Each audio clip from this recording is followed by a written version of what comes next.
शहर में रहोगे तो मकान नंबर से जाने जाओगे, गांव में रहोगे तो बाप के नाम से जाने जाओगे। जी दोस्तों, आज संगी चक्कर ऐसा गाँव ना विजिट अपने गाँव ना।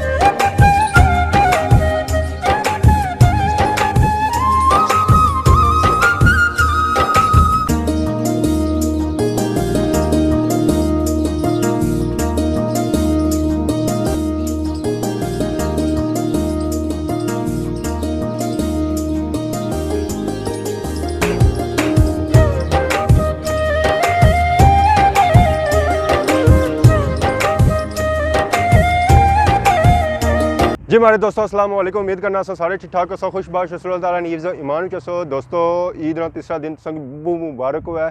तो ईद ना वैसे पहला दिन ही होना, लोग पहले दिन जो ज़्यादातर कर रहे हैं मेहमानों की खिदमत करने और आंडियाँ शांडियाँ कट्टियाँ पकाने। तो दूसरे दिन या तीसरे दिन नहीं मौका लगना ईद सेलीब्रेट करने ना। तो दूसरे दिन वो फिर जो उन्होंने घर आए होने उन्होंने घर जाने उन्हें मौका देने खिदमत ना। तो तीसरे दिन वो घूमने फिरने वास्ते जाने। तो अज जी गर्मी बहुत ज़्यादा है तो धुप्प भी आखनी आज आ बालमा तेरा ही इंतज़ार है। तो अगर पीछे तक सकने अज काफ़ी गर्मी है, धुप्प निकलती भी है, गर्म ये भी है।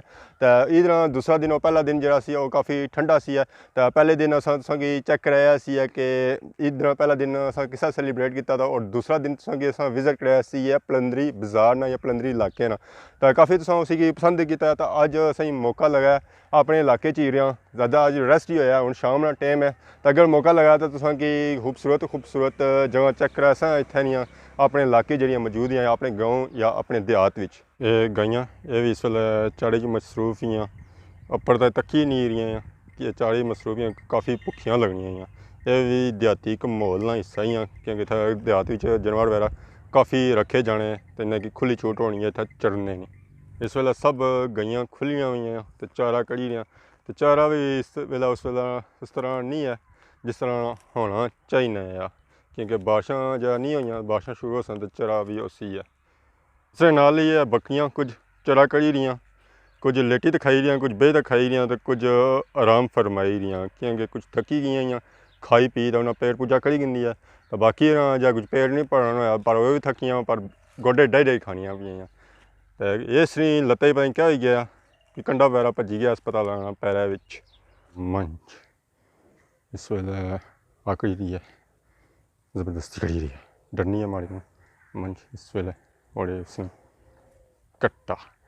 ये सील कुकड़ है जिसी लड़ाई ने तौर पर इस्तेमाल किया जाना है। काफ़ी खूबसूरत कुकड़ है पर इन्हें लड़ाई वास्ते नहीं रखा हुआ है, शौक मानिया रखा हुआ है। कुकड़ी ने बच्चे ये भी देहाती मोल भी अच्छने ये भी इस वेले दाना चुगी रहे।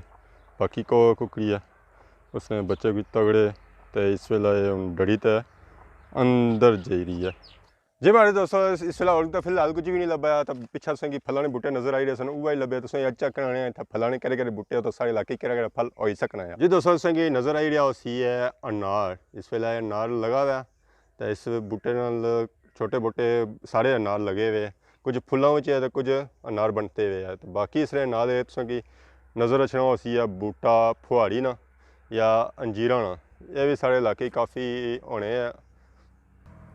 उसरे नाल ही माल्टे का बूटा आ मौसमी माल्टा आ तो साढ़े इलाके माल्टा काफ़ी होना है। तो उस तो बाद अगर गै चेक करो तो तुसें नज़र रखना उसी है अंब। तो अंब नाल इस वेले माकियां शक्लियां लगियां हुई हैं तो यह भी इस वेले तैयार होना पे अजय काफ़ी सी महीना लगी जैसी है तैयार होने की। तो बाकी ये अंबा ने बूटे जोड़े होने काफ़ी तगड़े होने हैं। तो बाकी तुसें नाल नज़र रखना उसी है सेबा ना बूटा। तो सेबा नाल इस वेले सेब कौन लगे, सेब साढ़े इलाके वैसे भी कोई होना है क्योंकि ठंडिया जगह होना है ज़्यादा है। नाल ही तुसें इतना नज़र रखना उसी है मलोका ना बूटा जिसी पानी फल भी आने। इस वेले कच्चा आ अजय तैयार नहीं हुए, सारे इकट्ठे ही तैयार सन क्योंकि सारिया साइज जो कह उठे ही है क्योंकि छोटे ही है सारे तो इन्होंने सीजन एक ही बनना है। तो इस वेले लद्या हुआ इजराक तैयार होना इसी पखेरू वगैरह खाई जाने। अगर इस नाल इस साइड आई जाए तुसें आरू वाला बूटा नज़र रखना उसी है ये भी सारे इलाके काफ़ी होना और देसी आरू जो काफ़ी पसंद किया जाना है। तो ये सन फलों ने बूटे पिछे नज़र च नहीं उसी है बारी तो जिस कणक लगी हुई सी है तो इस वेले तुम तक्की सकने खुंगड़ियाँ इस वेले ज़्यादातर मौजूद हैं क्योंकि बाड़िया लैन नहीं होई तैयार नहीं होई उस तो बाद सबज सबज कोई एक चीज़ नज़र अच्छी उसी इसी आने पोली तो पोली कंडे जोड़े होने वो खतरनाक होने अगर इसी हथ लाओ ना तो सोने थी कंडे भजी जाने तो सोने थी जो इसमें कंडे निकलने क्योंकि इतने बारीक बारीक के कंडे होने तो बाकी अगर एक कणकों में पोली हुआ ना तो कणक भी नहीं कट्टन होनी है तो ना कट्टन होनी है तो अगर कट्टन जाए तो फिर गांठ में औखी होनी है तो अगर इस साइड आई जाओ तो इधर बाड़ी लेती भी है तो इस वे अगले सीजन वास्ते तैयार हुई है अगर अगले सीजन वास्ते तैयार ना हुई है तो बाजरे वास्ते तैयार हुई है तो बाजरा साढ़े इलाके रहा कौन जाना कट्ठी रहा जाना उक्का दुक्का कोई बंदा रहना बाजरा तो अगर पिछा तक कि दूरा दूरा तक नज़र रखने सन मैदान खुले खुले मैदान तो इस पर गुस्सा आया शहर में रहोगे तो मकान नंबर से जाने जाओगे गांव में रहोगे तो बाप के नाम से जाने जाओगे इस वजह से देहातनी जिंदगी जी पसंद की जानी क्योंकि इतना लगनी है खुली खुली हवा तो कि इतना जी चीज़ लभनी है ना हर कुदरती लभनी है तो शहरों में जी लभनी है ना कैमिकल नहीं लभनी अजकल वैसे देहातों भी कैमिकल ही इस्तेमाल होना है